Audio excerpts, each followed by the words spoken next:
स्वामी अभिषेक ब्रह्मचारी ने भरी हुंकार। पूरे विश्व की कल्याण की कामना जो आदि शंकर की थी, उस विचारधारा से हम लोग प्रभावित हैं। करपात्री महाराज पर स्वामी जी ने बोल दी बड़ी बात। सब नर करे परस्पर प्रीति, इस भाव में देखते हैं। इस रूप में उनकी स्थापना करने की सोच धर्म सम्राट स्वामी करपात्री जी महाराज की थी। वही भगवान राम सोचते थे, वही आदि शंकराचार्य सोचते थे। गौ रक्षा का संकल्प करपात्री महाराज का था सपना। गो रक्षा हो, गोवध बंद हो और सत्य सनातन धर्म की प्रतिस्थापना उस रूप में की जाए जो रूप सार्वभौमिक हो। इंदिरा गांधी ने जो किया उसका अंजाम कांग्रेस ने भुगता।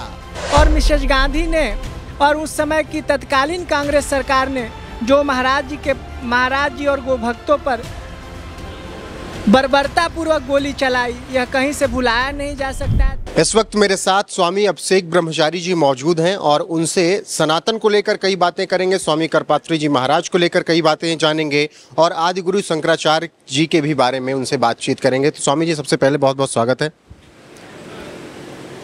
जी धन्यवाद आपको। आदि शंकराचार्य जी के जयंती पर हम लोग एक जगह इकट्ठा हुए हैं। शंकराचार्य जी के अद्वैत सिद्धांत का जो प्रतिपादन भारत और राष्ट्र को समर्पित था, पूरे विश्व की कल्याण की कामना जो आदि शंकर की थी, उस विचारधारा से हम लोग प्रभावित हैं। उस विचारधारा को पुनर्मजबूत करने के लिए धर्म सम्राट स्वामी करपात्री जी महाराज का अवतार हुआ, जिन्होंने अटक से कटक और कन्याकुमारी से कश्मीर तक एक ही बात कहा, गो रक्षा हो, गोवध बंद हो और सत्य सनातन धर्म की प्रतिस्थापना उस रूप में की जाए जो रूप सार्वभौमिक हो, जिसका कल्पना हम लोग राम राज्य के रूप में करते हैं। सब नर करे परस्पर प्रीति, इस भाव में देखते हैं। इस रूप में उनकी स्थापना करने की सोच धर्म सम्राट स्वामी करपात्री जी महाराज की थी। वही भगवान राम सोचते थे, वही आदि शंकराचार्य सोचते थे। और चाहे आदि जो ग्रंथों में चर्चा है, वह बस यही है कि सनातन धर्म की स्थापना सनातन रूप में स्थापित हो। यह एक महापुरुषों का सोच है। करपात्री जी का पूरा जीवन गौ रक्षा के लिए रहा। उसके लिए कई तरीके से उन्होंने सरकारों से भी लड़ाई लड़ी थी। उस दौर को आप किस तरीके से स्वामी करपात्री जी महाराज का जीवन एक त्यागमय, तपोमय और निष्ठावान वेदमय था। स्वामी करपात्री जी महाराज ने वेद शास्त्रों में वर्णित जो विषय था, उसका प्रतिपादन, उसका स्थापन और उसका संचालन करने का समूल प्रयास किया।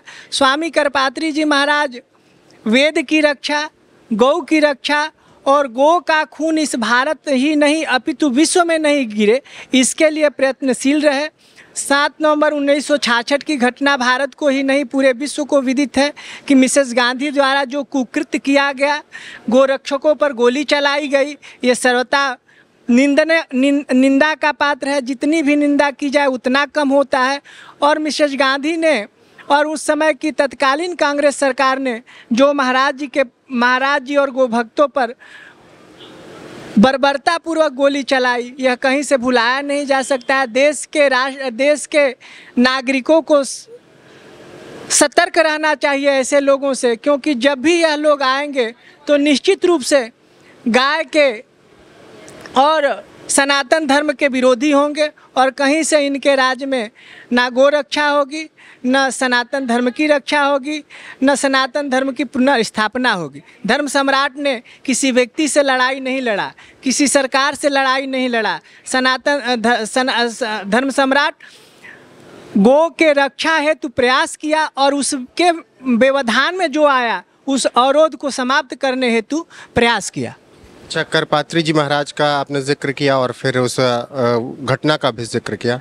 उसके बाद उनका कहते हैं कि उन्होंने एक श्राप दिया। उस श्राप की वजह से ही आज ये हालत में पहुंच चुकी है जिन्होंने उस वक्त जुल्म ढाया था। आपका शुभ नाम क्या है? रोहित पांडे।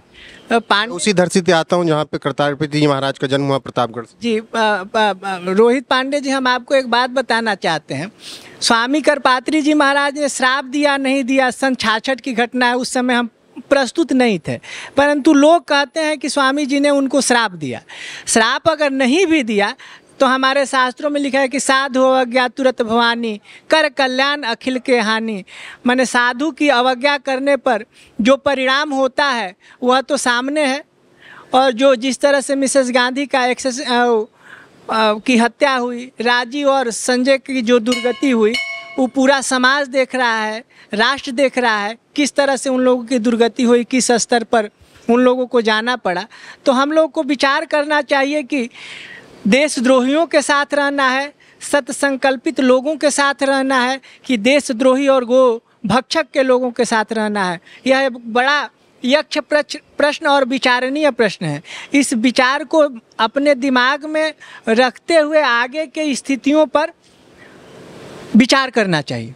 आज के दौर में करपात्री जी महाराज के विचारों को जन जन तक कैसे आप लोग पहुंचा रहे हैं? आज के परिवेश में आपने देखा कि हम लोग जयंती, पुण्यतिथि, सनातन धर्म, गो रक्षा, गो भक्तों के श्रद्धांजलि के रूप में हम लोग मनाते हैं। सनातन धर्म का प्रतिपादन करते हैं, सनातन धर्म का प्रचार प्रसार करते हैं, और सनातन धर्म की स्थापना हेतु जितनी हमारी क्षमता है उसके लिए प्रयास करते हैं और प्रयत्नशील हैं।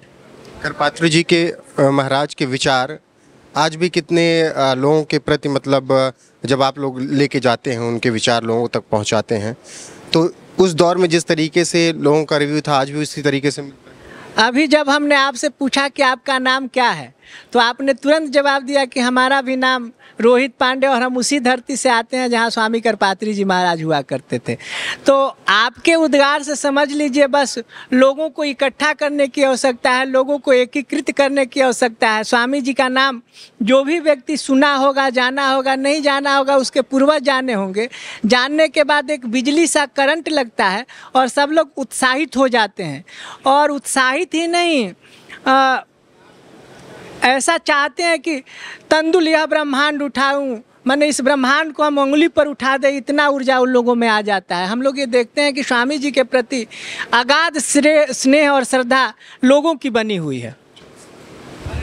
सहयोगी पिंटू के साथ रोहित पांडे, NF न्यूज़।